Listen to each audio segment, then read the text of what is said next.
Alrighty, welcome back to my channel. I've been out for a couple of months. I had a total knee replacement done.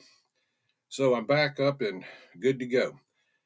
I'm going to be doing two more series back to back. Now, this one I want to do is a lot of folks have trouble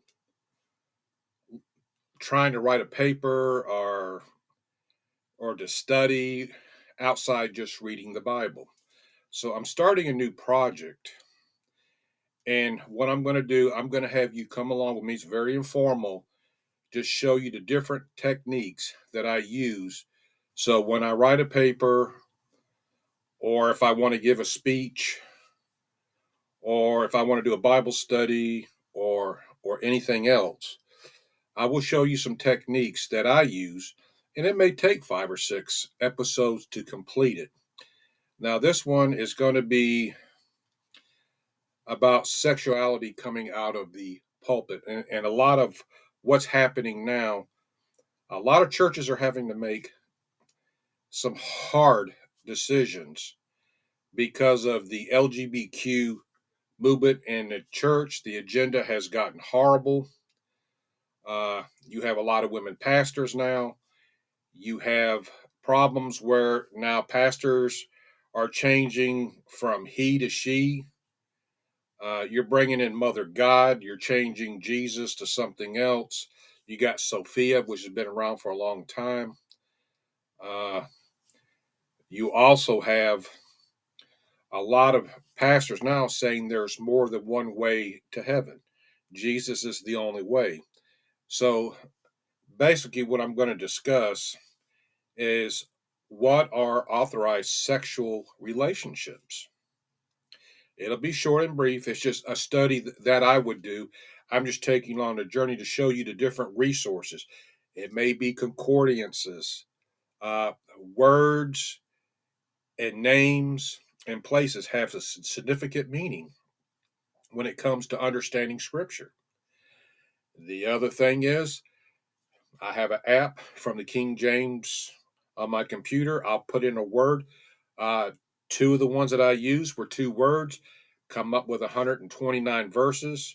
I've eliminated some of those. I still got quite a few that I'm going to have to really whittle it down to maybe 5 or 6 out of 129.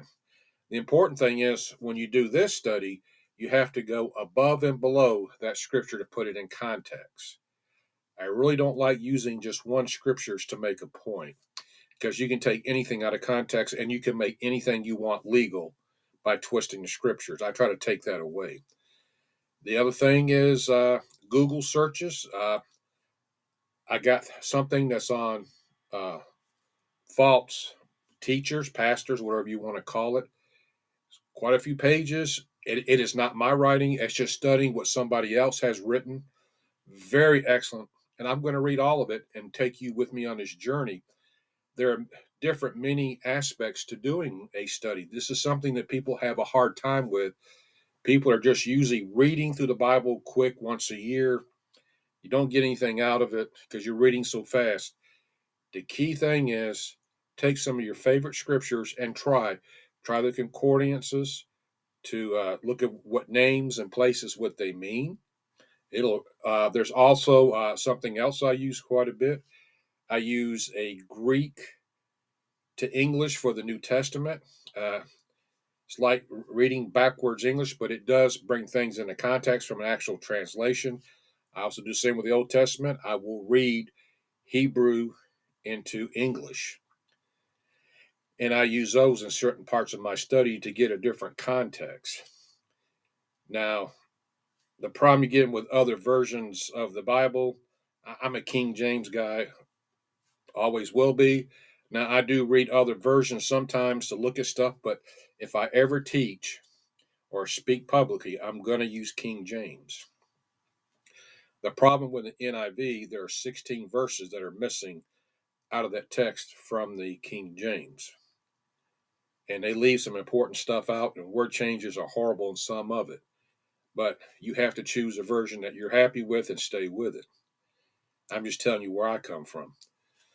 Uh, Also, where we get into other subjects is don't be afraid to do all of these in maybe a favorite chapter or a series of verses and try this technique because a lot of people have a hard time like, man, how do I study? But this is how you learn. The way that I initially learned was I had questions.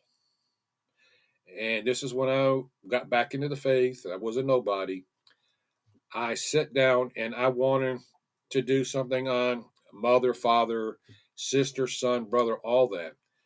And I was getting up to 400 verses at one time. And what happened is I started to learn because I started reading a lot of scriptures. I may not use them, but I did read them. It's just like this search, just the word false, I think came up to 60. One of the words was 60, the other one was 69 verses. And I had to go back, I had to read 129 verses in this series to start weeding out. Well, I learned a lot, especially with the word false. And by doing so, you're going into the Old Testament and New Testament at the same time. You're reading a lot of verses, and sometimes you see the correlation between the Old and New Testament. So this is just an introductory. I'm not going too far into this. I just wanted to let you know what this series will entail if you wanted to come along with this journey or not. Because I don't want to mislead people and take you somewhere you don't want to go. Now, the next series, you may want to wait to the next series to join up. And I'm going to be showing Jesus in the tabernacle of Moses.